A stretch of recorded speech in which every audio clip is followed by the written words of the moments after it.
ఈసారి మాత్రం మీ అందరికీ ఇంకొక కొత్త విషయం చెప్తా. జగన్ 2లో, వైఎస్ఆర్సీపీ 2లో చూస్తూ చూస్తూ 1.5 సంవత్సరం అయిపోయింది. కళ్ళు మూసుకొని కళ్ళు తెరిసేసరికి ఆ మిగతా 3 ఏళ్ళు కూడా అయిపోతాయి. ఆ 3 ఏళ్ళు అయిపోయిన తర్వాత వచ్చేది మాత్రం ఈసారి ఖచ్చితంగా మన ప్రభుత్వమే వస్తుంది.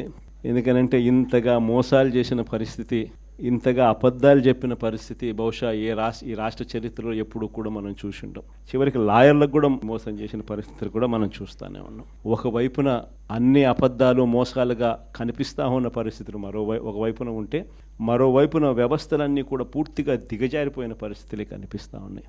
చదువుల రంగం తీసుకున్న, పేదవాడి ఆరోగ్యానికి సంబంధించిన రంగం తీసుకున్న, వ్యవసాయ రంగం తీసుకున్న, లా అండ్ ఆర్డర్ తీసుకున్న, గవర్నెన్స్లో ట్రాన్స్పరెన్సీ తీసుకున్న, ఏ రంగాన్ని తీసుకున్నా కూడా అన్ని రకాలుగా తిరోగమనమే కనిపిస్తుంది తప్ప ఈ రాష్ట్ర ప్రభుత్వంలో ఎక్కడా కూడా పురోగతి, అభివృద్ధి అనేది ఎక్కడా కనిపించని పరిస్థితి. మరోవైపున విచ్చలవిడి కరప్షన్.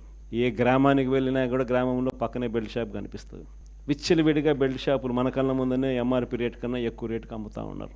డైరెక్ట్గా ఎంఆర్పి రేట్ కన్నా ఎక్కువ అమ్ముతూ ఉన్న బెల్ట్ షాపులు ఎవరు నడపాలా అనేది ఆక్షన్లో పాడుతూ ఉన్నారు.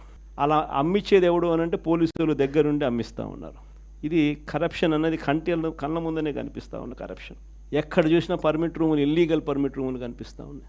ఏ నియోజకవర్గం తీసుకున్నా కూడా ఇసుక అన్నది ఉచిత ఇసుక అంటున్నారు. ఉచిత ఇసుక ఎవరికి ఇస్తూ ఉన్నాడు అనేది దేవునికి ఎరక. కళ్ళు ఎదుటే కనిపిస్తూ ఉన్నది ఇసుకే మన ప్రభుత్వ హయాంలో కన్నా డబుల్ ది రేటుకి అమ్ముతూ ఉన్నారు. పేకాట క్లబ్బులు దగ్గరుండి నడిపిస్తూ ఉన్నారు ఎమ్మెల్యేల క్యాండిడేట్లు. పోలీసులు దగ్గరుండి ఆ పేకాట క్లబ్బులకు ప్రొటెక్షన్ ఇస్తూ ఉన్నారు. కాస్ట్ ఆఫ్ కన్స్ట్రక్షన్ 4,500 రూపీస్ దాటదు. అమరావతిలో cost of construction 10,000. Mobilisation advance 10% ఇస్తున్నారు, అందులో 8% తీసుకుంటా ఉన్నారు. పీపీఏలు ₹4.60. నియోజకవర్గంలో ఏ నియోజకవర్గం అన్నా తీసుకో, ఆ నియోజకవర్గంలో మైనింగ్ జరగాలన్నా, ఆ నియోజకవర్గంలో మట్టి గ్రావెల్ జరగాలన్నా, ఆ నియోజకవర్గంలో ఎవరైనా పరిశ్రమ నడుపుకోవాలన్నా ఎవరైనా కూడా నడుపుకునే పరిస్థితి లేదు. రావాలా, ఎమ్మెల్యేతో మాట్లాడుకోవాలా, ఎమ్మెల్యేకి ఇంత డబ్బు ఇవ్వాలా. పోలీసులు దాని దగ్గరుండి సహకరిస్తారు. ఎమ్మెల్యే ఇంత తీసుకుంటాడు, పైకి ఇంత పంపిస్తున్నాడు. కళ్ళ ముందర కనిపిస్తూ ఉన్న కరప్షన్ ఏంటి విడిగా జరుగుతూ ఉంది.